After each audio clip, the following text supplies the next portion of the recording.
बाजार समितीकडून आज मुस्लिमांचा पवित्र सण बकरीद या निमित्तानं दर गुरुवारी भरणारा बाजार आज मोठ्या प्रमाणात भरलेला आहे। जवळजवळ 40 ते 50 हजार बोकडांची आवक झालेली आहे। ही आवक 50, 100, 150, 200 किलोमीटरवरून आलेली आहे आणि त्याला खरेदीदार जवळजवळ 12 ते 14 जिल्ह्यातून खरेदीदार आलेले आहेत। विशेषतः आंध्रमधील हैदराबाद आणि कर्नाटकमधील बेंगलोर या शहरातून खरेदीदार आलेले आहेत। तसेच पुणे, सातारा, कोल्हापूर, सांगली, बीड आणि संपूर्ण कोकण ह्या भागातील लोक इथं खरेदी करता येतात। ह्या बाजार समितीमध्ये मी 2008 साली निवडून आलेलो आहे संचालक म्हणून आणि आज मी संचालक आहे। आणि ह्या संचालक पदाच्या काळामध्ये मी ही बाजार समिती भरभटेला माझा मोठा वाटा आहे आणि त्यांना सुविधा आम्ही माझ्या संचालक काळात बरेच दिलेले आहेत। पाण्याची व्यवस्था, लाईटची व्यवस्था, शौचालय, पार्किंग, खडीकरण, डांबरीकरण आणि उत्तम प्रकारचं उपहारगृह अशा सुविधा आम्ही त्यांना देत आहे। त्यामुळे आमचा बाजार हा भरभराटीला येत आहे आणि अजूनसुद्धा आम्ही त्यात सुधारणा करणार आहे, सिमेंटचं कॉन्क्रीटीकरण करणार आहे। जय महाराष्ट्र।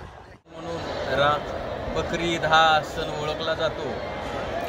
खऱ्या अर्थानं या सणाला बकऱ्यांची मोठ्या प्रमाणात त्यांना गरज असते आणि ही गरज भागवण्याचं काम लोणंद कृषी उत्पन्न बाजार समिती ही बकरी बाजार भरवत असल्यामुळे इथं परराज्यातून सुद्धा मुस्लिम समाज बकरी बोकड खरेदी करण्यासाठी येत असतात। जननायक आमदार मकरंदाबा पाटील यांच्या नेतृत्वाखालील ही कृषी उत्पन्न बाजार समिती खऱ्या अर्थानं शेतकऱ्यांची वरदान ठरलेली बाजार समिती आहे।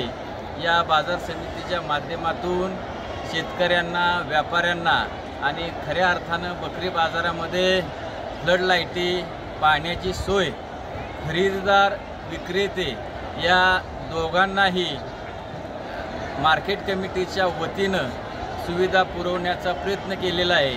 सरासरी 20,000पासून 1 लाखापर्यंत एका बोकडाची किंमत होत आहे आणि आजच्या ईदच्या सणाला लोणंद कृषी उत्पन्न बाजार समितीमध्ये बकरी बाजाराची करोडो रुपयाची उलाढाल होत आहे आणि मी बकरी ईदच्या मुस्लिम समाजाला लोणंद कृषी उत्पन्न बाजार समितीच्या वतीनं जननायक आमदार मकरंदाबा पाटील यांच्या वतीनं शुभेच्छा देतो आणि थांबतो।